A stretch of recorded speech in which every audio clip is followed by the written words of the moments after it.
It's not a bird, it's not a plane, it's Superhero Slate. It's a weekly podcast where we talk about everything that's great, like movies, TV, superheroes. It's Superhero Slate. Oh yeah.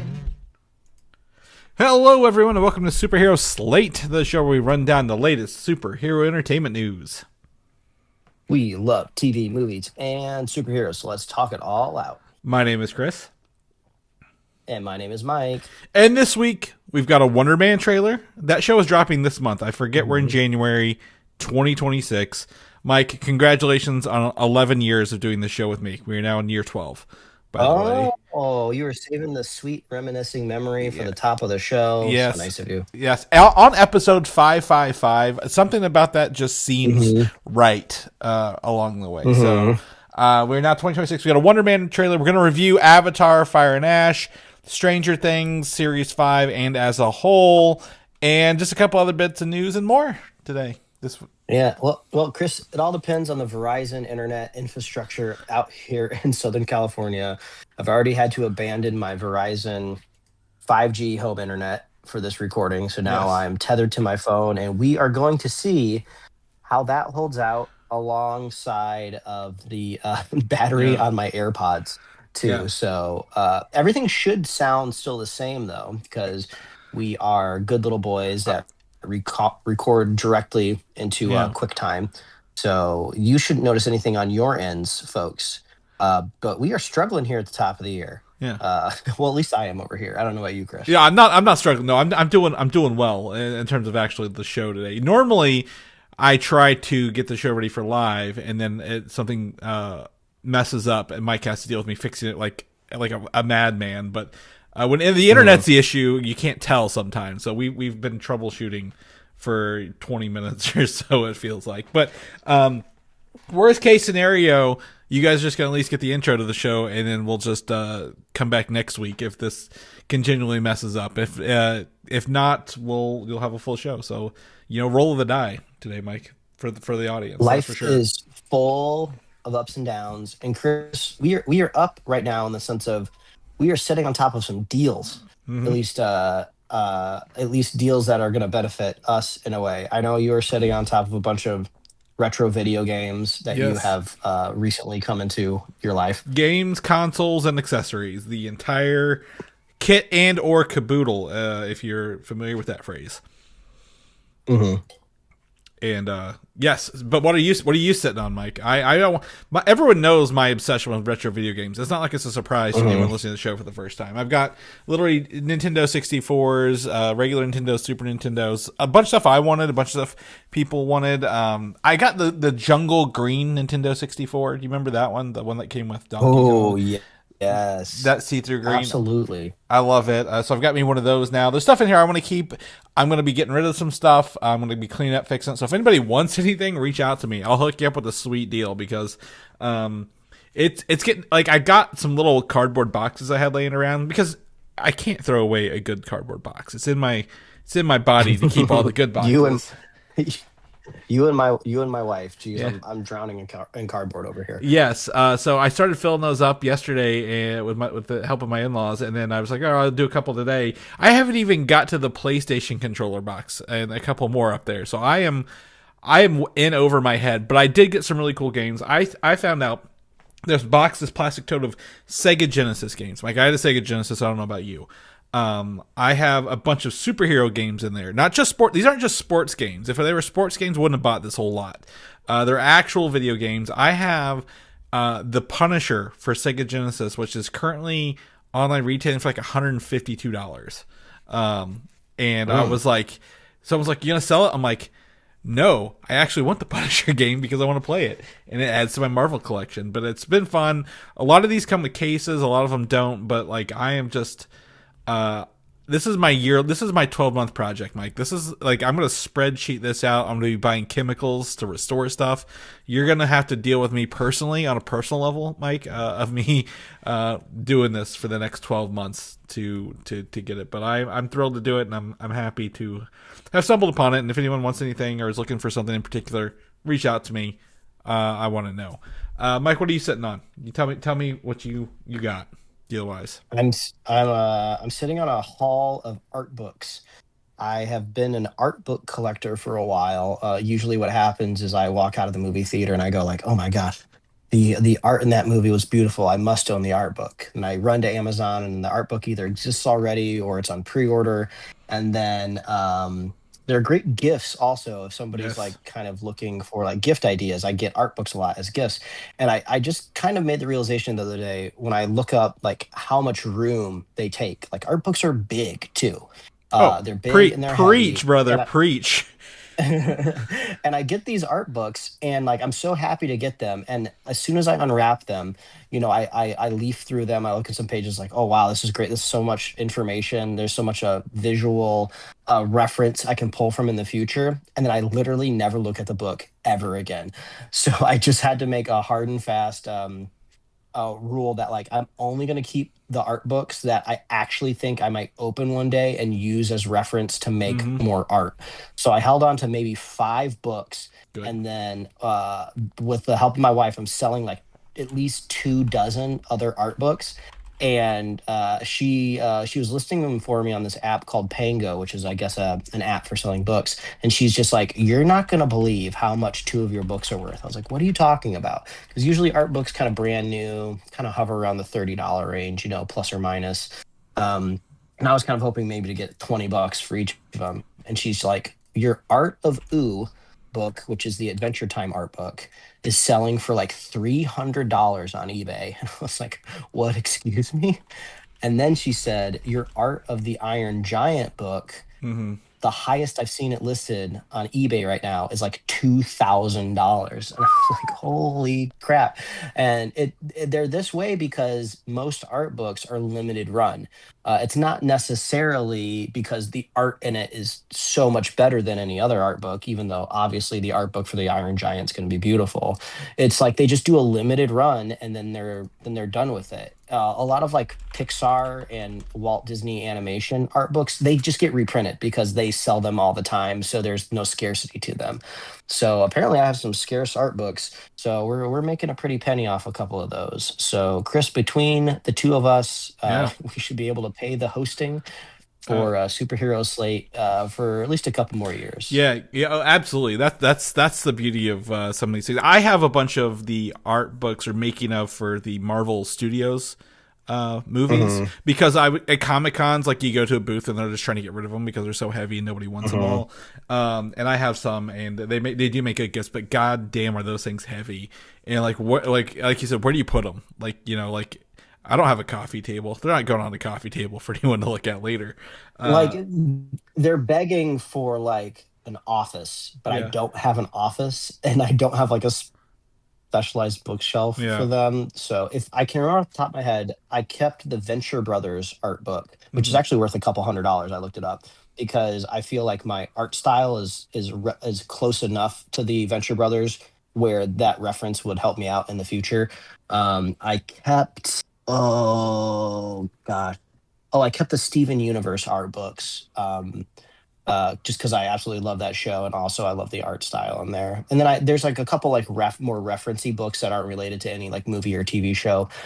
So I slimmed down Yeah. for sure. So one day they'll One go in day. an office. I have I was going through my games as I do this weekend and noticed I have like 4 or 5 copies of that Avengers game that nobody liked from like 4 years ago. And then I also saw that I have the art book. I was like, oh boy, I invested pretty heavily in something that this. It's like when everyone bought in on that Battlefield Earth cups from Taco Bell. Back in the early 2000s. That movie didn't go anywhere. But no, that's cool. I mean, that's all, I love art books, Mike. That's awesome, and like the fact you have them and like the good ones, right? Like the ones that are popular and can help you out. That's awesome. So good job with that. All right, let's jump into the news here, Mike. First and foremost, we're covering Avatar: Fire and Ash. We both watch it. Mike got to watch it this week, very recently, fresh for him. With him, he got to see the 3rd trailer for Avengers: Doomsday, which is the X-Men from the Fox era trailer. Which I'm jealous because I've only seen cams of this one so far, and on that same day that they started playing that, Marvel has officially released the Thor trailer, which which is linked in our show notes if you haven't watched it.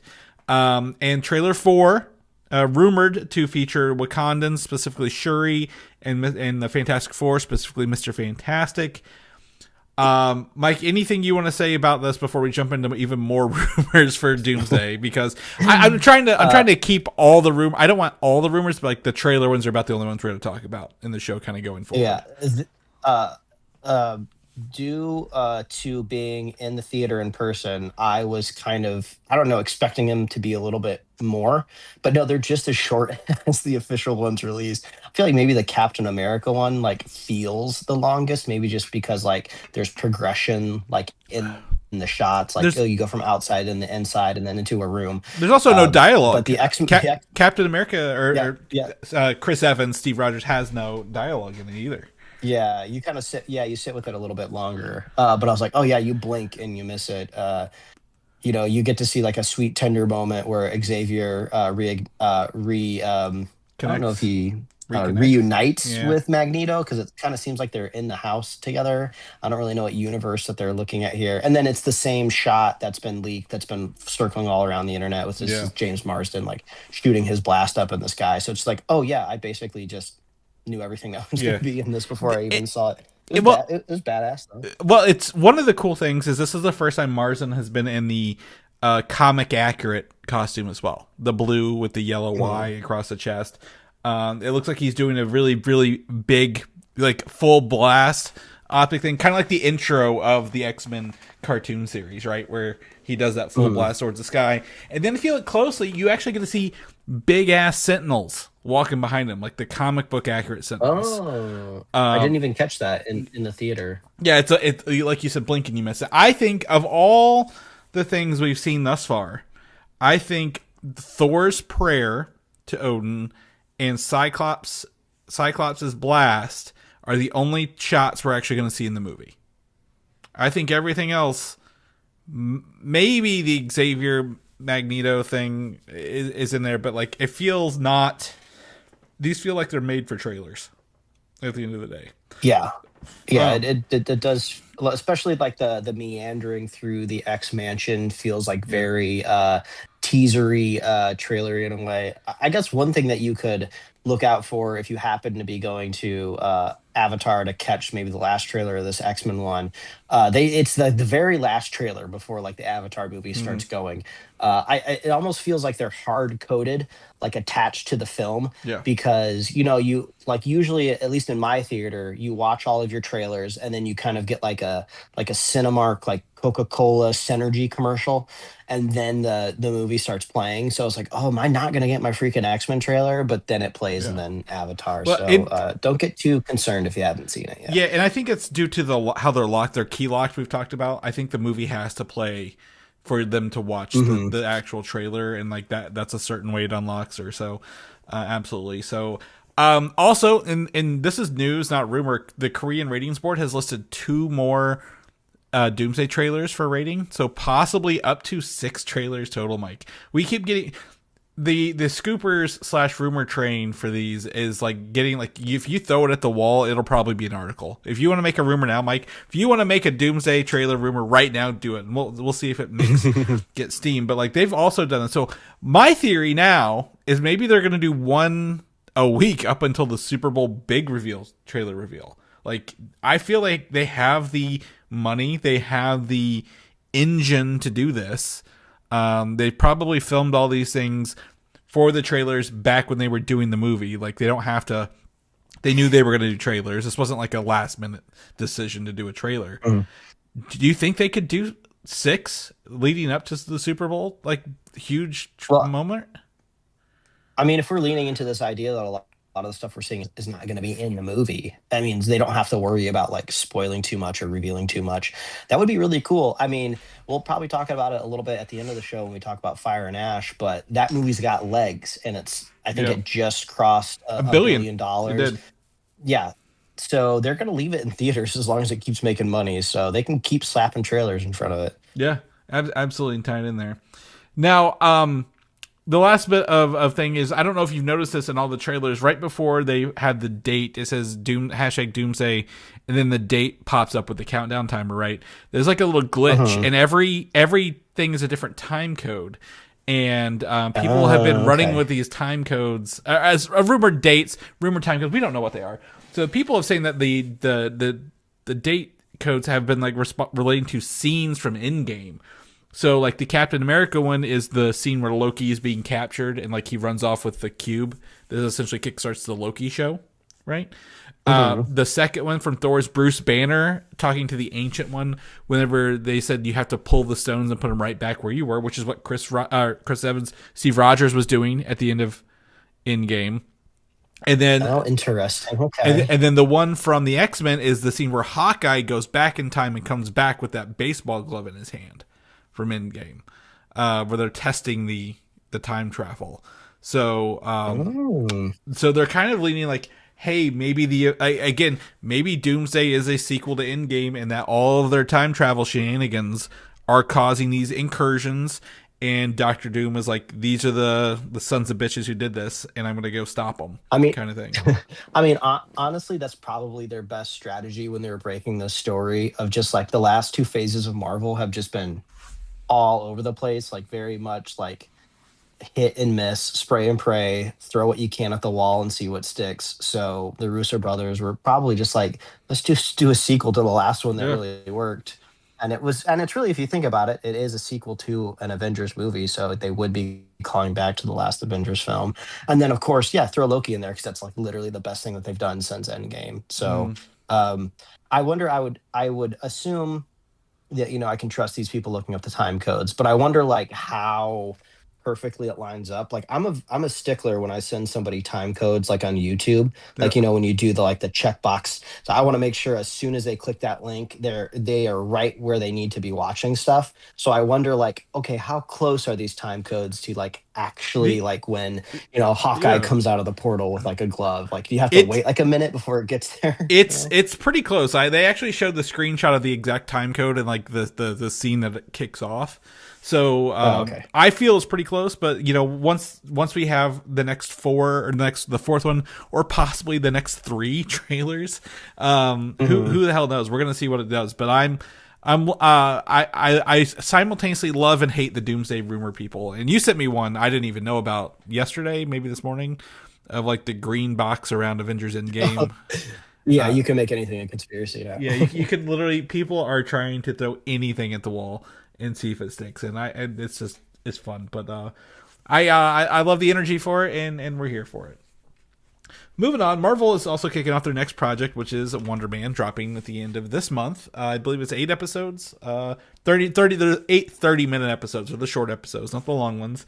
And this is, I think, our first pretty, like, we've had some teasers, but this seems like a full trailer, where it introduces Simon Williams as who will play Wonder Man. Essentially, is trying to get the role of Wonder Man from the Kovac, the director, who's trying to fight superhero fatigue.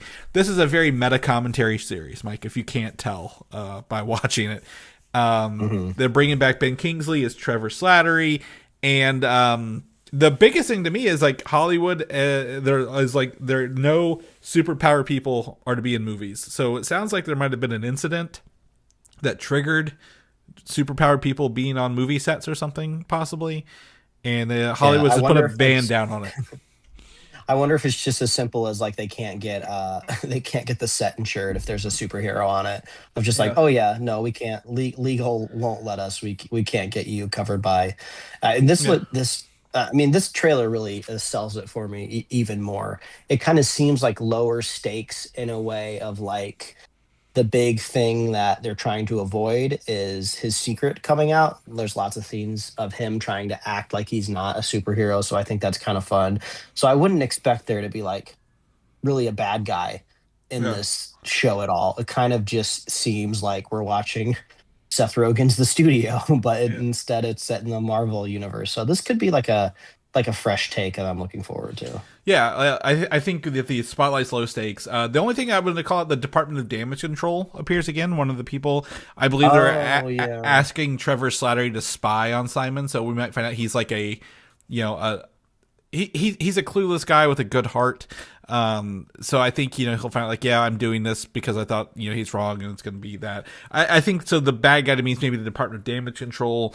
I think in the trailer, or maybe it was like an image I saw from it, this is the, for Hollywood, the, no power since the Doorman incident, and Doorman is a powered person from the Great Lakes Avengers era of like really, really bad super, like people with powers in the Marvel comics. So it sounds like we'll do that. Yeah, it's all going to drop at the end of the month here, so we'll probably be talking about it come February. But yeah, check out that trailer in the show notes. Moving on, Fantastic Four 2, First Steps sequel, I guess we'll call it. They're rumored. Marvel is pretty much going to do it, right? They would be silly not to run with this character in universe, or not even universe, the characters they've set up from this universe.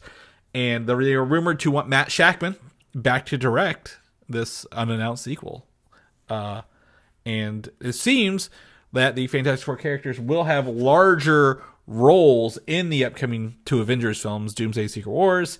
I think this is a no-brainer, right? Like, Shakman, he did WandaVision. He's been giving us some of the best stuff. Like you said, Loki, but also WandaVision, right? In post Endgame Marvel. He's done good stuff. Let's keep him going, I guess, right? Like, no need to shake it up. I mean, the best part about a sequel is they're really going to be able to hit the ground running. I mean, they already did. I mean, everyone already had powers. They introduced pretty much the whole team in a really fun montage at the beginning of the movie. But the sequel is going to come after, I would think Secret Wars, based on the scheduling of everything. So we will be very familiar with this family by the time we see them in their own movie again. And the kid Franklin, I mean, that's 5. This is almost 5 years. What, after the first? How long was it? Like that, the kid was old enough to be walking and talking. To look like, so they'll have a full family by this point. And maybe even Valeria, the daughter, the brother or the sister to Franklin, she could possibly be in it. So I'm excited for this to come out, and I want to see. Again, we've talked about the soft reboot. Even if they went back to their original universe, which would suck, I wouldn't want them to not interact with these other characters. But like anything they do is going to be awesome, right? To see these people around with that. Black Panther 3, Chadwick Boseman, he's out talking about something. He doesn't have a project coming out, but he's out doing some interviews. But he's been talking about Black Panther 3, and that he wants to do it. He wants to come back. Like, it's not like he has to. He really wants to. He worked his way through Wakanda Forever. But he'd also revealed an interesting fact that Sony stopped him from using Kraven in the original Black Panther movie. I think they wanted to use him instead of Claw. But the Claw had already been decided by the time he came in. And he quoted, there's a Christopher Priest Black Panther run, and I think the whole run starts with Black Panther, Ross, and Kraven fighting in like a kitchen, like a dining kitchen area. Not like a house, but like a restaurant. And I'm like, that'd been a cool way to open that movie, to see him fighting Kraven in a restaurant. But we got Claw. Claw was fine. I kind of forget Andy Serkis was in these movies a little bit because they killed him off so quick in the first one. Luckily Claw was a cool character, but I'd love Ryan Coogler to be able to present Claw on screen. I mean, not Claw, Kraven. I love his portrayal in the last Spider-Man game because he was so like kind of comic book accurate. I feel like there's a whole like subset of social media of like these bro fitness influencers that are basically trying to achieve Kraven just lifestyle. So it would fit in the zeitgeist pretty well to bring somebody in. And also like Hollywood loves the ability to cast somebody big and jacked in their movie. I mean, no offense to I can't remember. Aaron Taylor Johnson, who played Quicksilver himself. He's obviously jacked, but I feel like Craven's got a bit of a volume to him, like a diameter to some of the muscles. But love to see Kraven at some point in the MCU. I mean, Kraven is known for his hunts, which I assume in other continents, not just New York. So dealing with maybe he is hunting the Black Panther, but we don't know it. Kind of like they don't know it. Like, how is someone who is smart and actually able to he's not telepathically communicate with animals again. God damn that! I forgot the Craven movie even existed until we talked about it.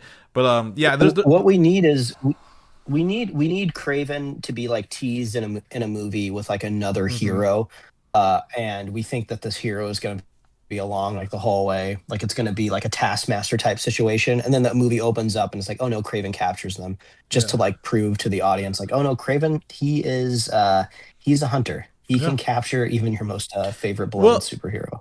I tell you what, I mean, we've got a new Spider-Man trilogy coming up, and he's most known for being a Spider-Man villain, right? In Craven's Last Hunt. So it could be, one of those things where maybe it's the Spider-Man 3, it's the handover to Miles, and Craven's, better than the original Spider-Man, but he doesn't know about the other Spider-Man. Kind of like the game, right? Like the game had a really good Craven usage in there. So highly recommend that people playing Spider-Man 2 for PlayStation 5. Easy now, Killer. Let's jump into Blade news. I shared this with you. I think we talked about this off air between us. Is that the rumor is that Jordan Peele and his Monkey Paw Productions are interested in doing the Blade movie for Marvel. We've talked about Jordan Peele being like possibly in line for X-Men before they hired the guy who did Thunderbolts, some other stuff. So it sounds like there's some open communication between Monkey Paw Productions and Marvel Studios. Does that sound fair to you based on all the rumors we've heard? So when this rumor about Jordan Peele doing the Blade movie came out, that kind of lined up with what we know about Jordan Peele's most recent films, right? He has a history in horror and supernatural films. Blade is horror and supernatural at the same time. Seems like a match made in heaven if we could get him. And then Monkey Paw Productions commented with the eye emojis, and the internet blew up even further, if you will, about, oh my God, they're going to do it. This is a confirmation. Then Monkey Paw parodied their own response by saying, when the internet thinks you're making a Blade reboot because you said eye emoji. And honestly, I could go either way. Sounds like a fun time. But this is just funny, like how fast these rumors have gotten out of control. You gotta be careful. Sometimes those emojis can be legally binding. But I mean, it makes sense, right? It makes me wonder, because it's been a minute since we've seen Jordan Peele kind of have any traction, I guess, on his next movie. I'm sure it's in production and it's great, but I feel like he hasn't like hit the theaters in a minute. So I don't know, maybe he is interested in a big old payday from Marvel, or who knows, maybe like somebody like walks up to his like front gate at his house, like every other month, like, hey, you want to make a Marvel movie? He's like, oh, come back to me next time.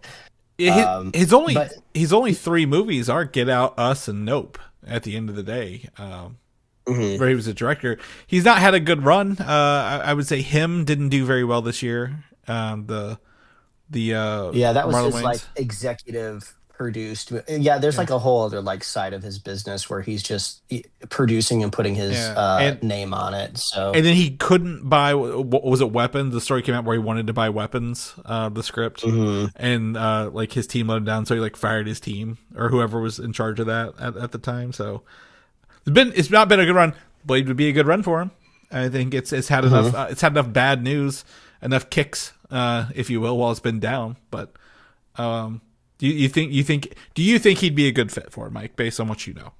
Because he wants control. I think he would want that creative control. Yeah, I think he'd be a great fit to make a Blade movie, but would Jordan Peele want to fit into Marvel? I think is the big question. Yeah, he could. I mean, if Marvel's going quality over quantity, they might let him. They might just let him. They were like, you know what? We need something different. Give it to him. Let him have it. Let him run with it. Bob Iger, he has to retire in like a year anyway. We won't have to worry about him saying anything in 12 months or whatever his succession date is that may get extended because he likes to stay longer, whatever that is. So anyway, Blade news on the thing. All right, we feel like we're rushing through this, but we got 2 reviews we want to go through, and we don't know if Mike's phone will last. So we're gonna. I think we're good right now. I think we're good. That's fine. So we're gonna jump into the. I don't know. This is technically the shorter of the 2 things, despite it being a 3-hour and 15-minute film. So we're gonna jump in and talk about Avatar: Fire and Ash. I'd say Yeah. full spoilers. This movie has been out for almost 3 weeks now. It's not really anything that's going to be spoiled for you on the internet. I think will ruin this film either. By the way, I don't think this is like a big reveal, yank the rug out from under you, changes you how you view the Avatar films. It's just Mhm. a sequel to The Way of Water. Is how I'm gonna give it the first thing. Like, if you didn't watch Way of Yeah. Water, you're not gonna get this movie. Go back, watch Way of Water, because this is exactly the second half of that film. If I was to say, Also, like on the reverse end, Stranger Things, we're going to be talking about the final season. So obviously, we're going to be talking about spoilers. So yes, I guess this is your heads up. If you haven't seen any of these things and you care about them, I guess this is the shortest episode of Superhero Slate that you'll ever listen to. yeah, yeah, So I guess bye, or and then hello and tune yeah. back in if you're ready to hear about Avatar. Yeah, if not, we'll see you next week. If not, here we go. Let's talk Avatar, Mike. I saw this day it came out. 3D even. I had to watch it in 3D because I was like the only one. Did you see it in 3D or any special feature? Or? Yeah, it was the time that worked best for us was 3D. But bemoaned by my wife, though. She liked the 3D, but she said she could only handle it for about 2 hours, Uh huh. and then it was just too much visual input for her, and it was too stressing on her eyes. Whereas I told her it was like a visual feast for me. I was like, Uh, can I make it 4D? How can I get more dimensions into my eyeballs yeah. of this movie? So I told her next time we'll try to bring those like 3D removal glasses where you put them on and it's just two dimensions, and then she can kind of just like Yeah. swap in and out. Like when the action scene starts, she can put the 3D glasses on I. because Yeah. I love the 3D. I forget like how immersive and well done from Yeah. Cameron's team it is. Yeah. So I'm glad I didn't just end up going with a 2D screening. Well, the beauty of this is that the film's almost all CG generated for most of it. So Mhm. turning it to 3D is essentially just turning like designing all the models with 3 dimensions and then adding that Mhm. depth to it. So it's a pretty easy conversion. But like, I'll agree with you. I'm not a 3D person. I'm blind in my right eye, so I can't see a lot of 3D, and so it will make me sick. But I was not overwhelmed by it. I will say the one thing that always catches me off guard with these films, Mike, when you're not watching them at home, is the 48 frames per second. Like when this movie starts, and you get the trailers that are like 24 frames per second or even 30, and then jumps right into 48. It takes about 2 to 3 minutes for me to adjust to everything feeling like it's moving very fast, even though it's not. But once you hit that Yeah. 5 minute mark of this movie, everything I'm like, I'm in. Nothing's bothering me. I'm not thinking about how it's made. I'm just watching the movie, hitting the ground running, because this one picks up pretty closely where the other one ended, right? Like almost like the weekend after. It felt like, uh, Yeah, maybe a it's little kind of longer. crazy. I heard. I don't know if this was true intentionally. I know these last two movies were kind of filmed in conjunction, and I think even Cameron on a podcast said that like I think he can't even really track the line items for like the budgets on the two movies because it's kind of just like one big project for him. So he's just like that's for like the executives to figure out. I'm just out here making the movie. Yeah. I think he's quoted saying like these movies cost a butt ton to make, so they need to make a butt ton at the box office, which I thought was pretty funny. Yep. But either this was originally supposed to be one full movie and then he decided to split it into two, or I don't know how early in the process that was, but yes, you can very much look at these as like two side by side projects. There's absolutely nothing related to like the similar gap that you see between the first Avatar movie and the second one. This is like a kind of like a whole new era for the story. Hmm. And yeah, when we were driving to the theater, I was like, "Oh crap! Yeah, somebody told me that this is basically a sequel to Way of Water, and it would be helpful to like either rewatch the movie or watch a recap."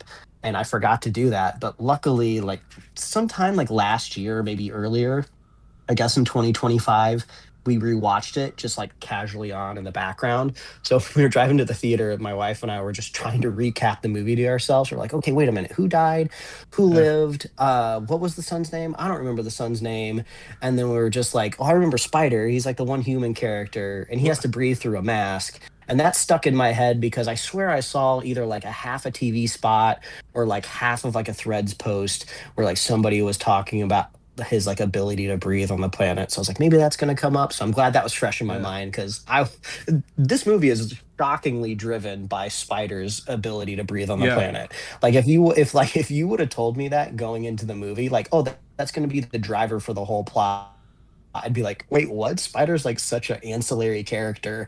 Yeah. He's just kind of like along for the ride, just to remind you how big these blue people are. I feel like, Well, but I think I mean, that. in my opinion, it worked. It worked. The Well, story worked for me. yeah, no, I agree. I think that diminishes his role because he is the actual legitimate son of Quaritch, who is Yeah. who will perpetually be the villain. His Yeah. Yes, his role is much bigger in this movie compared to the last movie. Yeah, yeah, it rolls, and I would also say even Sigourney Weaver's Kiri has a bigger role in this one as well, like finding herself as who she is, what does it mean that she exists? She's the immaculate conception of the Avatar people, and like their god was it Awa, I believe is the name, who has like Chris, yeah. Chris, excuse me. The movie is called Avatar. These are the Na'vi people. Oh, that's true. Respect the indigenous culture of Pandora, please. The Na'vi, and well, we also the Fire Nation attacked, and the Water Tribe had to deal with the Fire people. It's very much Avatar: The Last Airbender in terms of like elemental, but it's fine. But overall, like I had a really good time with this movie. Like I'm just to get out of the way. Like I had a really good time. I've not thought about it a lot since I've watched it, to tell you the truth, but that doesn't mean I had a good time. I will tell you my one. It's not even a complaint. The one thing, Mike, is that the finale of this feels very, very, very similar to the finale of the last movie, where they're hunting the whales. I can't decide if it's insane that James Cameron basically made the same movie over again and made me love it, or if he's just like a madman and there's like something bigger at foot here. Because it wasn't until like halfway through the movie where I was just like, hey, this feels like really similar to the plot. And then at the end, when they were setting up like this big fight to happen back at kind of like their beach city or whatever it's called, I was like, hey, wait a minute. And then like the whalers are back again. And I was like, okay, this feels like very Cameron, right? I mean, the iconic story of him going to pitch the Alien sequel, and he puts an S dollar sign. He's like, oh, I'm just going to give you more of what you like. The way of waters. The S on the Yes, waters. exactly. This is the way of waters with the dollar sign. And like, I don't want to compare this movie franchise to Fast and the Furious, because that's not fair. Like the Fast and the Furious movies are just like schlock that they churn out for a buck. This is like very finely handcrafted like artwork, whether or not you think the stories are like simplistic or straightforward. Like, I think these movies are great, but I go into them knowing what I'm looking for, right? I'm going to see some really cool visual effects. I'm going to be able to hang out with my Navi family again. Eventually, where I'm going to see some like really cool like human tech, which always like gets me. Like there was like the you only see it for a quick second, but it was like almost like an envoy vehicle in the human city, and when the wheels just turned all the way to the side. Oh yeah, like, yeah. When it came in cool. and turned, I was like, oh, of course James Cameron made a futuristic car that people. Yeah, I was like, that's just sick. Yeah. And then I think the technically like the big like plow truck was in one of the other movies when they're like kind of like paving the forest. But I was like, this is all I need from these movies. Just like this cool stuff. I love returning to Pandora because it feels so real. Like never in movie history have we like dissected an alien planet so much, and there's so much variation of life. We get to see like these cool new traders that have like these cool new creatures that fly. The air tribe. I was expecting the ash. Yes, I was expecting the ash people to actually be like a bigger like kingdom. I thought they were going to be equal to kind of like this these water Navi, but no, they're like these band of like raiders. There's maybe like, I don't know, maybe less than like 50 to 100 of them or something like that. It's a smaller tribe, kind of like this rogue. Yeah. And they're relatively new, like within that ecosystem. I forgot her name. I remembered it yesterday. It's Varang. It starts with a V. It's Varang. Yeah, Varang. Varang, like this tribe has only been around as long as she's been alive because she spun it up after a volcano wronged her. I mean, like what a badass origin story. I wish I would have saw this movie in IMAX the moment that they took the space cocaine, because when those trippy visuals started happening, I was like, man, I wish I was looking at like a 90-foot screen right now. I want this to encapsulate like my entire Yeah. peripheral vision right now, because that Well, scene was so trippy. Like this movie is just like a visual feast. I love it. It's it's made $1 billion. Please give me two more of them. I'm begging you, Cameron. Please make two more of these. yeah. I think the again, I was happier with the oh shit, Gamora, the actress who plays Gamora, the wife. What? Natiri. Yeah, Terry. I was happier with her this time around because she actually had more to do. Sometimes, it was a deep. There were some deep moments, like whenever Jake thought he had to go and like kill Spider, like in the woods, like look the other way. Oh yeah. I was like, God damn, I'd this is wild. Like they're taking it this far, in some of these moments. be lying if I said a couple tears didn't Yeah. fall from my cheek in this movie. Like nothing emotionally impactful like this Right. ever happens in the Fast and Furious franchise. So I'll Yeah. keep making my comparisons to other very box office Yeah. friendly It's franchises. The one I was going to ask you, it's been a yeah. couple weeks since you've seen it. So Yeah. maybe you might not remember, or maybe you didn't clock it, or like you said, you haven't thought about it much since you saw it. But the one thing that kind of bugged me about this movie, and like I can let it slide because I had such a good time. So when the Colonel, he's a Quaritch. Colonel, right? The bad guy in this movie, Yeah. Quaritch. Yeah, when Quaritch and the Sully family depart ways the first time, right? And the Colonel goes back to the humans, and he's just like, "Hey, guess what? Spider can breathe now." And they're like, "Hey, go get that kid. Go find him. Go track him down." Right? Yeah. He. There's a montage of him like going around the planet, like shaking down all these other tribes people, and then he's just like, "Nobody's giving me answers. I need to go get. I need to recruit Varang because she has this ability to interrogate people." Okay, great. Nothing wrong with that. I love that. Makes total sense, right? But Spider was hiding at his house. Like that's like the one place you should look first, right? If you're trying to find this kid. So I don't know if it's just like an unsaid idea that like, oh, they never thought to go look at where he was, because that doesn't make sense. Why would you go back there? It's like the first place they look. So they're not going to look there first, but it did feel kind of Yeah. silly that Quaritch had to go through all of these trials just to find him back where he lives at Yeah. his house. So Well, it's I don't know if you picked up on that at all. no, not really. I mean, I didn't know. I wouldn't have pegged where Spider was. I was more to me. I was more interested in the human city that has evolved over these years, right? Oh yeah, very But cool. but at the same time, I was disappointed with how little we got of it. I'm like, oh, this feels like a video game scene where you have to go, let help someone escape in the middle of the city, then run from the ships, and then there's like a couple explosions. Like, I wish Neytiri had actually done some damage, and like, oh, the military person's like, we lost this, we're behind now by months or whatever because they couldn't do something. I really wish they would have terrorist the humans in this one a little bit more. Well, Natiri definitely did some damage, but it was never Yeah, vocally like right, confirmed. So exactly. Cameron does have a window. Like maybe the next movie opens up. Like I would love to see more of the human village. So maybe the next movie could open up, the whole opening Yeah. scene is just from the humans' perspective on how they are Well, dealing yeah, from the fallout of a Navi like shooting exploding arrows like basically all over their explosive tanks. yeah, because was like Giovanni Ribisi's character's there. He wants the He's back. unobtainium. He Yeah, wasn't in the. Was he in the second one? I don't think he was in the I think second it was one. briefly in two. Because like I said, this happened like a weekend over, like, and it takes like years to get there. So I think he was in the last one. Edie Falco's general or whatever. She's in there. Like, I don't know if they actually lived off the boat being sucked up into the magnetic portal at the end. I think they did. There was a line where she says abandoned ship.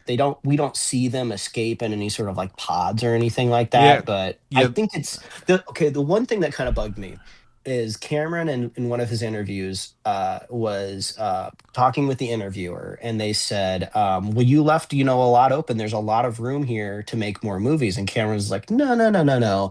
I really only left one thing open, and they didn't want to like spoil anything Yeah. And then the credits start rolling on this movie. I was like, are you high, James Cameron? You didn't wrap anything up. It ended very ambiguously. Like, I don't know who's alive. I don't know who's dead. I forgot Varang just kind of ran off from Kiri and her god powers. Korich is definitely alive. I mean, you've kind of already established his character just survives everything, and in true Hollywood fashion, nobody dies unless you actually see them die. Right. And then they go into the spirit world where you actually get to see the people who died, because Spider gets to be part of the Avatar, I guess, neural network of spirits, which is so cool. I love like this like imaginary culture that like Cameron's invented of just like, wouldn't that be like so rad, where like life and death just isn't so brutal, where you could still like commune with your ancestors, you could still go visit them, you hang out with them, and it's like they're actually there. Like, man, that's so beautiful. Yeah, and I think the most surprising fact is they actually gave like a physical representation of Awa in this as well. Like, oh yeah, when Kiri get there's like see like a little side, the profile view. So I think there's so much more to be explored here. James Cameron can say yes, it's wrapped up, but he's also been obsessed with these movies for how many years now? His last 4 movies have all made $1 billion. I don't know if you knew that. All last 4 James Cameron directed films have all been $1 billion. He's the first director to ever have 4 $1 billion movies, and they were the last 4 he did. So it's surprising. Yeah, I think. But like I don't think he wrapped it up. I agree. I just want to say before you go, I don't think he wrapped it up as well as he thinks he did. I think it just ended, and I'm like, I'm like, no. But like, there's a video games that are analogous to this. Like they have Korich, who actually has a voiceover in the DLC for the Avatar game, from the real actor. I'm gonna have to. Yeah, so I'm gonna have to get on this Pandora game. I think it goes on deep discount occasionally on the online stores. And they added third person. And they added third person, so you don't have to play it in first person the whole way through. So. Love that. I would love to give that a shot. Yeah. I think like I said, I very much want more of these movies. They're great. One thing I'm trying to prepare myself, at least with like the social media narrative, just because I'm a human being and I'm on social media just like everyone else is, even though I wish I was on it less. I think we're going to be getting, even if there's 2 more movies, I think we're going to be getting diminishing cultural returns.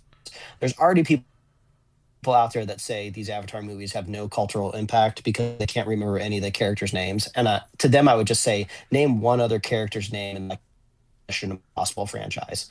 People might not even know Tom Cruise's name is Ethan Hunt in those movies. I can't name any other character in those movies. So that's already a failed test. But I think critically, this movie is slightly lower than the other 2. They'll probably make less money than the previous ones throughout the franchise, just because we don't have that time anticipation gap between the first one and the second one. They're still going to make a very successful amount of money, but I would just prepare yourselves for that, people out there. If you really love this franchise, like, I don't think we're going to be picking up like more feverish fans along the way. I think there's going to be a lot more contradictors that jump on the bandwagon, but I don't care. And I'm going to say, fun. I love this planet. There's 2 things to you. Number one, asterisk. That's domestically in the U.S. This is a global phenomenon where it is taking off. Like, the U.S. people made things. Yeah, that's right, Chris. Everything you're saying is like everyone here in the U.S., which is not like the majority of the money that make the, like, I think it's like 350 to 400 domestic, but it's like 600 to 700 globally. Like it's doing gangbusters over there. But at the same time, James Cameron may not do anything culturally, but like what he is doing for filmmaking and how this is being shared and applied to more movies will be the results of the Avatar films, right? Like the how good does, like, I know South Park parodied James Cameron raising the bar, but if this is what movies can look like, and you believe that there are Na'vi 7 foot, 8 foot tall blue people running around with humans, and you don't even think twice about it.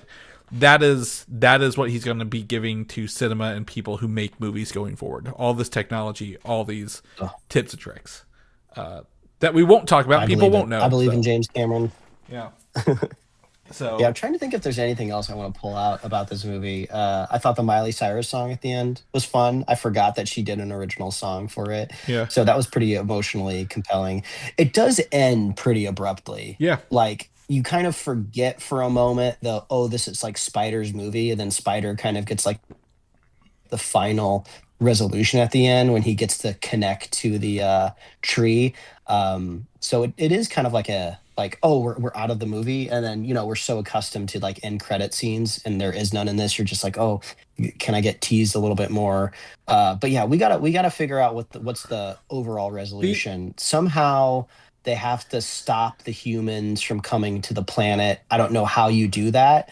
I would think if the rumor is that we are supposed to get a glimpse of Earth in the final movie, in the fifth movie, maybe once we get to go back to Earth, they've claimed to say that the Earth has kind of been strip mined and destroyed. That's what we've been hearing. So if that's truly the case, maybe Earth is like about to run out of resources and they mhm. only have maybe like one more trip left in them to get to Pandora. So then, because you can only fight the humans off for so long, they can still keep building spaceships and coming. So at some point in time, there's got to be some sort of like ultimate, like, how do we stop the humans from getting here? So curious to see how that's going to Yeah. be because you can't just Well, turn the greed off of them. I think also we've seen the same four places on this in the last three movies. I want to see more of this world. The Wind Traders were very short lived. Like I want to go with the Wind Traders. I want to Hmm. see those routes. I want to see the other people, like who are living around this. What will I think Quaritch will end up being a good guy at the end of this. I think that's the arc they're trying to set for him, is like being the conflicted Hmm. dad and then also being a Navi. Varang, I don't know what her next goal is, but I do think it'll be either we will have some humans here we live with peacefully and nothing else, but like Awa as a whole, this planet, this spirit, I think will become like a planetary defense system at some point in the fifth movie. Like Yeah. it will Yeah. be I like don't we're know gonna too push much of the back lore. that. Yeah. Yeah, I don't know too much of the lore of how you become like a Navi shaman because it's the shaman that's in that Walt Disney World ride, right? Like the big, like beautiful animatronic that they have down there. I think that's they just call that a shaman. So I think Natiri is being keyed up to be Yeah. like the next shaman. So I don't know if there hasn't been one for a while or if there's currently one. She's got to go like, go to trade school, Yeah. be the apprentice of this shaman or The what happens. But I think that's yeah. obvious. And then, like, yeah, I think you're right. They'll should be able to connect to the planet. I don't know if it's like a giant root system, like blasts from the Earth and like starts knocking spaceships out of orbit or what. Yeah. But I feel like there's something like that Yeah, coming. there's a lot of like we would call electromagnetism that is like could be spiritually Hmm. related, and I don't know. There's just more of this I want to see. I think my disappointment is how close this was to the second one, but it's not enough to stymie how I feel about the film and the franchise as a whole. It's just Yeah. I I, I know this is a sequel, but I wish it had been a. I hope the next two are even very much wildly different from this. Yes. I refuse to give it a score out of 10, which is Yeah. something that Gen Z loves to do. I will give it the very classic rating of two thumbs up, and you Hmm. should go see it. Again, I listened to another podcast. They only have two ratings: worst movie ever, best movie ever. And if I was to follow their thing, this would be best movie ever by a long shot. So, Love it. uh, Chris, I'm happy. I was a little worried going into this because I know you weren't quite as into the franchise as I was. You still liked it. So I was like, oh, is Chris gonna hop on this podcast and basically say all this I don't want him to hear? But I'm glad we're aligned. yeah, that's fine. Yeah, again, I'm not. I don't have to think about it. That's the best part. I don't need to go. This isn't a deep spiritual movie for me with a lot of stuff. It's the same. It's the same as the second one. So.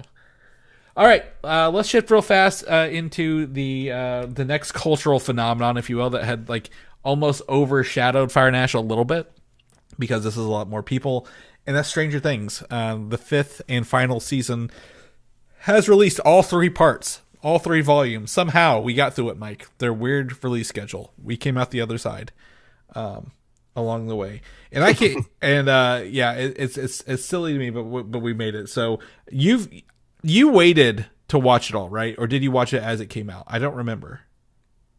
No, I watched it. I watched it as it came out because I was terrified of spoilers. Okay, yeah, that's smart. And honestly, um, much like Avatar, I don't feel there's a lot of spoilers in here. I think there's like maybe three things overall, but like surprisingly, it didn't really pull the rug out from under us in ways I thought it would. Somehow. I I think it's because we didn't really know iconic characters died in the finale, which I think would have spurred most of the spoilers. And we can talk about the theory of is Eleven alive, is she dead?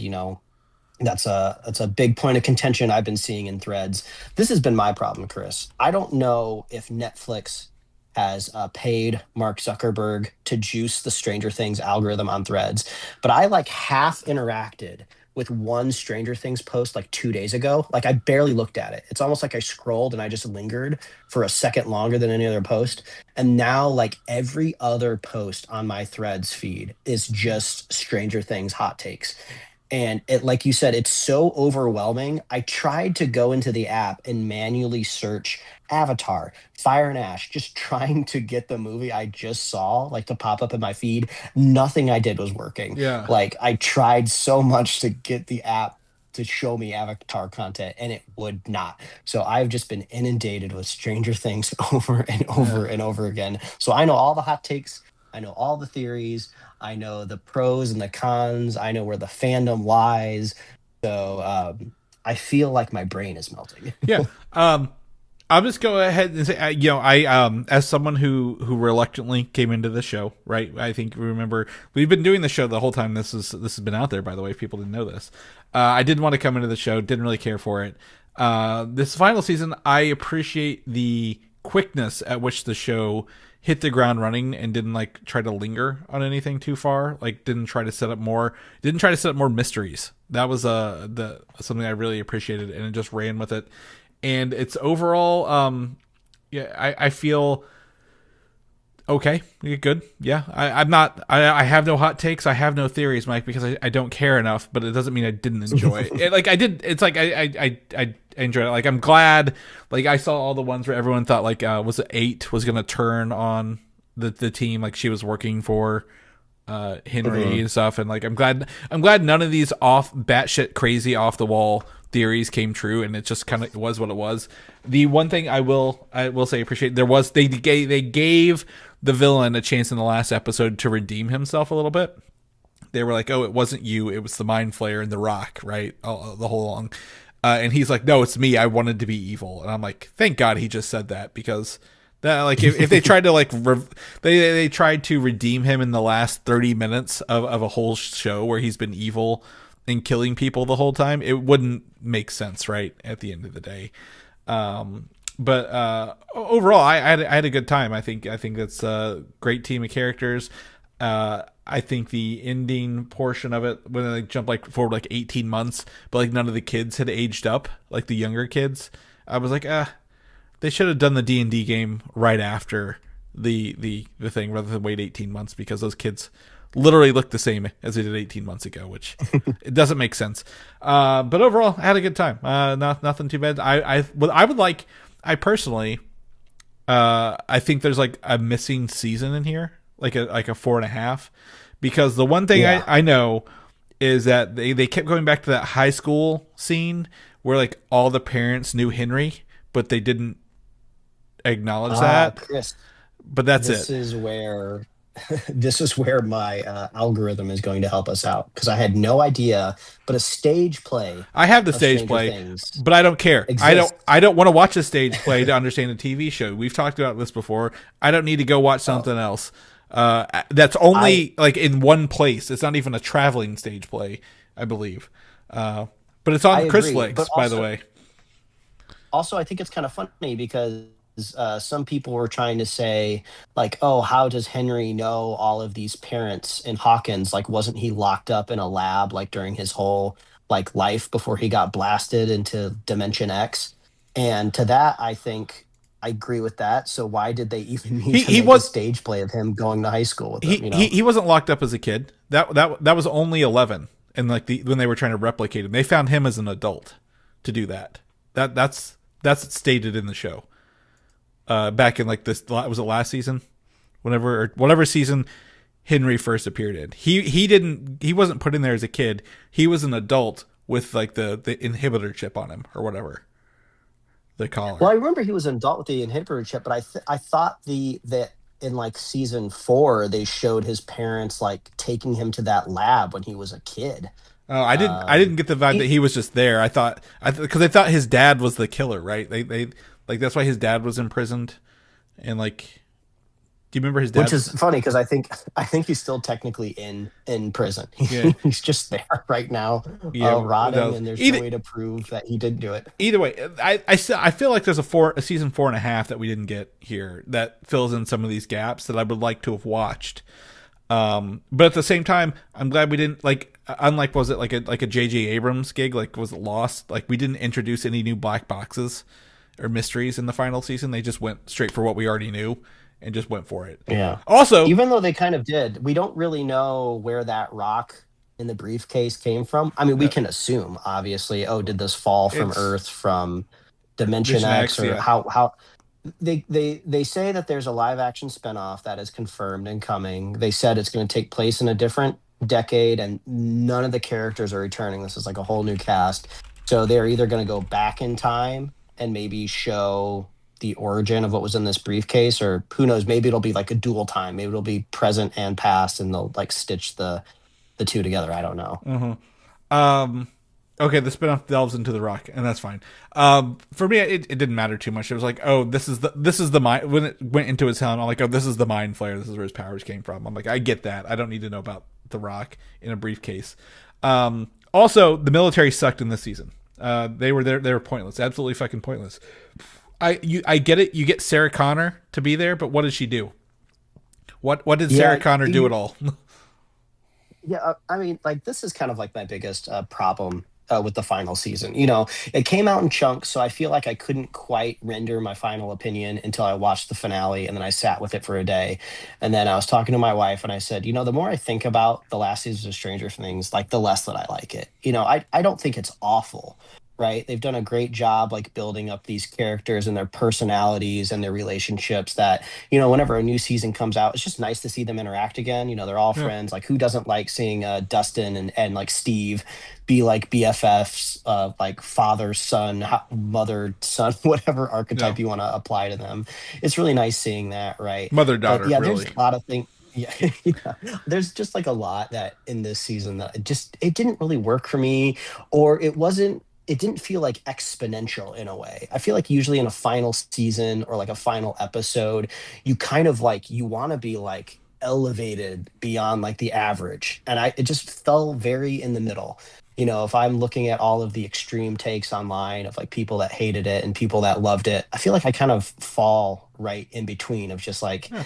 I was kind of hoping after 9 years of the show, I'd be like a little bit more moved after the final season. And I feel just absolutely whelmed, as Robin from Teen Titans would say. I mean, it was cool that the mind flayer at the end was like this physical spider. I thought that was neat, but I thought it was just absolutely ridiculous that a bunch of like high school juniors were like throwing shit at it. And then like they were like, oh, let's go over there and climb on top of this ridge. And it's just like, okay, like, well, you have to climb up there. Yeah. I know this is like a big frenetic battle, but like, I don't believe for a second that you've just climbed up there and you're going to throw like gasoline water balloons at it. It I just think felt you're, so silly. I think you're picking apart weird. I mean, the fact they climbed a radio tower and got in there, Mike. I can let all of this go. A radio I think tower you should. has a ladder. I think you Yeah, should let. they Well, but are like, like but they that. also went up into that, which should have had its own gravity. Like, I think there's a bunch of stuff you should just probably not worry about them climbing on the rocks. They already went through another dimension and like a portal I to think another it's just dimension. I think it's just a balance that the Duffer Brothers just couldn't hit in the finale. I mean, obviously, this is like, you know, like fantasy science fiction show, like Dungeons and Dragons, however you want to play it. But like, there's a balance between like what some viewers are going to believe, what some viewers are going to let go, what some Well, aren't. it's You know, but like like there's definitely nitpicking. Like I saw some people complaining online that wait, they went out of their way to say the mind flayer likes it cold. So why did nobody say it was cold on the planet? Like that's stupid. I don't like I don't care about the temperature on the planet. yeah. Like to me, like that's nitpicking.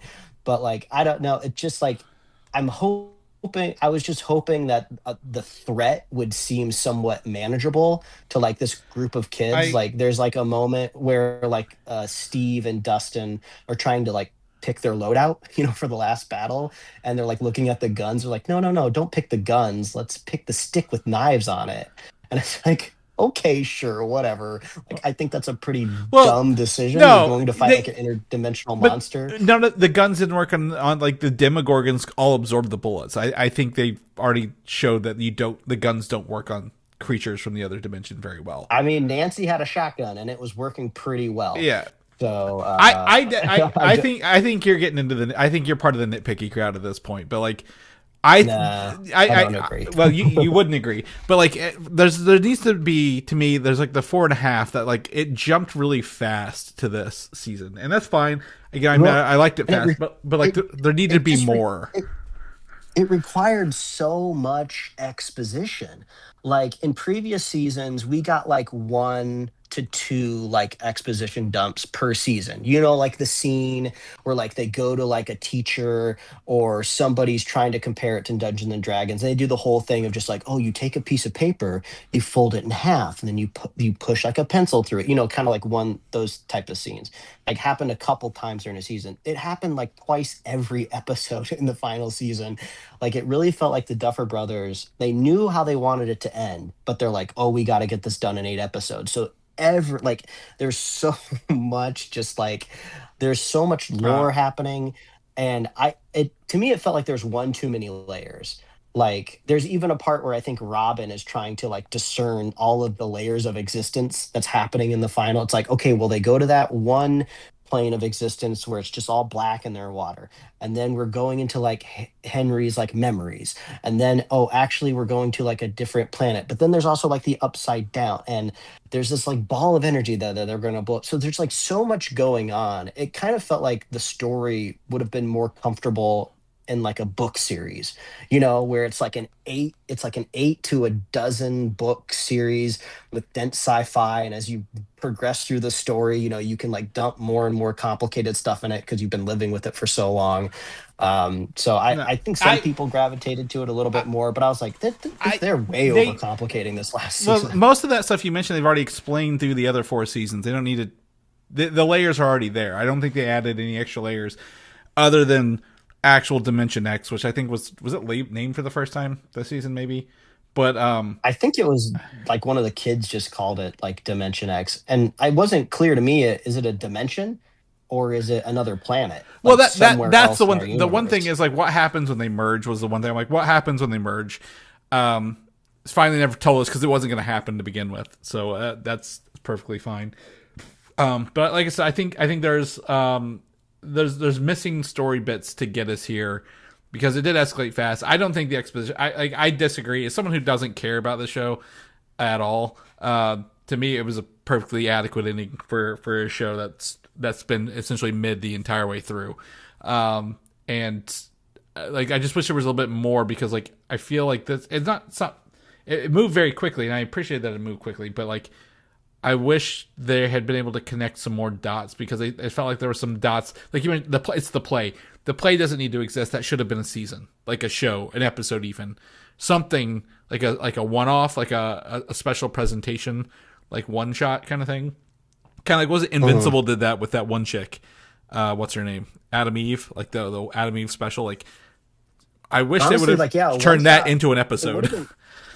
It would have been great because they had all of these years in between seasons. Like, can you imagine the one shot if it just would have came out like 18 months ago? Yeah, In between season 4 and 5? Because obviously, like the actors are busy, but really, you only would have needed the guy who plays Henry. And you could have like scheduled that strategically to have him do that one episode. Get like the Duffer Brothers. They could write it, but maybe like somebody else could just like shoot it or something like that.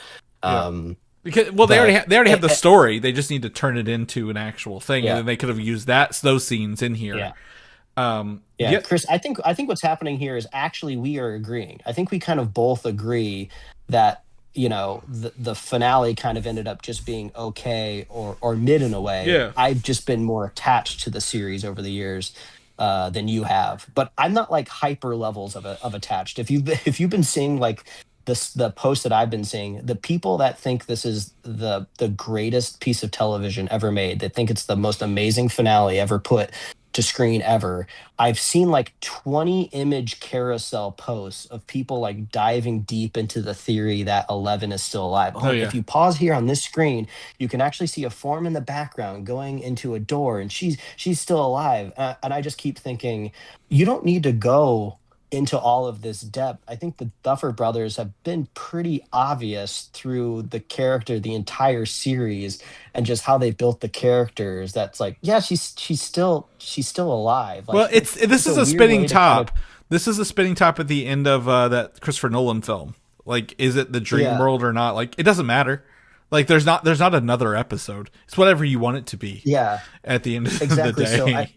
I just find it crazy. Like people are looking for like a shred of a pixel of like proof that she's still alive, and it's like they've obviously built this in a way in which like it's up. Obviously it's not up to the Duffer Brothers. I feel like it's up to Netflix in Yeah. 20, 10, 15 The years if they want to make a sequel and have Millie Bobby Brown come back, give her a big old packet of money, and they put out like a Stranger Things like sequel movie or something like the that. That's the real answer if she's still alive. the only thing to me that would indicate that if I wanted to believe she's alive, I don't care whichever way it goes, is that the song "We Could Be Heroes" by David Bowie has played 3 times in the show, and every time it's whenever like they thought Hopper was dead at the end of season 2, and then you find out he just went to Russia, like through that portal or whatever. Uh, Like whenever someone was faked out to be dead, twice before they played "We Could Be Heroes" by David Bowie, and they played that at her death, and that would be like the only string we have that is like actual, like this could be some solid evidence that's not like looking at zoomed in pixels or like their names of the binders on the shelf, right? To kind of yeah. do this together. It, and like speaking of music, I mean, okay, I love that Kate Bush song just like everyone else does. It became viral in the last season. It's a great song. I'm happy for the resurgence of the music, right? But it just really felt like a hat on a hat on a hat on a hat on a hat every time they played it in the next season. I mean, I get it, that's how they brought her out of it, but it felt silly to hear the song again. Just felt like it was resting very, very well in the last season. It's in everyone's Spotify liked songs already. We hear it on occasion. It just felt it felt kind of like But okay, hacky to just bring it it back again. It's like it had its moment. You should have just left it back in the but last season. that was the song that saved her, so they didn't have any inclination that any other song would do it. So like story wise, it makes sense that that was the only song they wanted to play.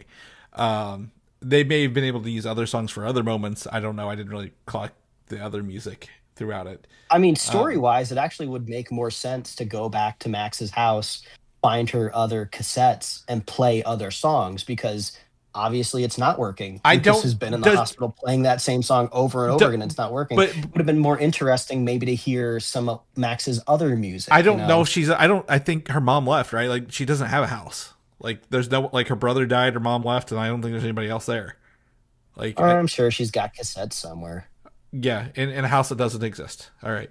Um, Overall, like I said, to me, I'm fine with it. Like I said, this show is it's good, and they can these the I would probably watch the spinoff about The Rock. I like sci-fi stuff, so I would probably see if it's good. I don't think it's gonna have the same what the cultural impact that this is. It's like watching Battlestar Galactica. What was the prequel at Caprica? Like it's like watching Caprica. Like yeah, it's a good show, but it's not gonna move the needle back to Stranger Things. And I don't even think the more I looked into it, I thought the animated series was set between 4 and 5 that would talk about like all these like what do they call them when they go into the upside down with the military? Runs, delves, dives, something like that. Yeah. Yeah, I don't remember what they It, call what you them. know what they're talking about though. Whatever they were doing, I thought Yeah, yeah, yeah. I thought the show was going to cover that in the animated series, but it's not. It's set between seasons 2 and 3, so I still don't know what that's going to Yeah, be on about. it's very oddly set between like when they were still kids. So I Yeah, don't really understand the point of the animated series, but I think I'll leave it at a post that I saw of one of the many that I saw that felt perfectly where it's like Stranger Things fans thought the Duffer Brothers were making Lost, and looking for all of these like theories and secret codes and everything, when at the end of the day they were making what they were making the whole time, which is just the Goonies. And I feel like that's very true. Yeah. I think some people are reading into it a little bit too much in either direction. Truth lies in the middle, and I was just hoping for a little bit more for a show that's been going on for I'll 9 just years. say, But now I'm curious, like, where does Netflix go now? Right, that they're they bought big. Warner Brothers. They don't need this. I guess that's true. Netflix ended, and so like, oh, we got to buy a whole catalog from another company now. Yeah, I think the one thing for me is I'm just happy it didn't end as like they were playing D&D and this was the campaign the whole time. Chris, you're going to be sad to hear that that's definitely a theory that I've. Oh, I know. Well, I know. I saw people say that from the beginning. It was like, oh, at the end it's going to be, but like they didn't actually do that. Like that's not what it is. Like the actual truth is, it's not what it is. So that would have been even more whelming, I guess, for lack of a better phrase. So, all right, well, let's kick it out of here, Mike. We've somehow made it through the show with you being connected the whole time. But we'll let you get going so you can see if your Wi-Fi is working or not. If people want to know what you're doing, what you're up to, where can they get you at, buddy? Well, if they want to find out where we are connected to the heart of Pandora, or if they want to find out how we're connected to the Upside Down, Vecta's Mind, Henry's Memories, who even knows? All I know is we're over at superheroslate.com. That's the best place to find all the things that we're doing at this show. You can find us on Apple Podcasts, YouTube, Spotify, wherever else you love listening to podcasts. If you want merch, you can go over to superheroslate.com/store. What did you think of these finales out there? We want to hear from you. Are you more of a Chris or a Mike on the end of Stranger Things? Which or do is you the absolutely same. agree with us? We just had different expectations. Yes. Or do you absolutely agree that we need about 11 million more Avatar spinoffs? I want to just Disney, just create some venture capital and just create the planet. I just want to go visit it. Put me on a spaceship. That's what I'm saying. I want to go to this planet so bad. So we love hearing from you.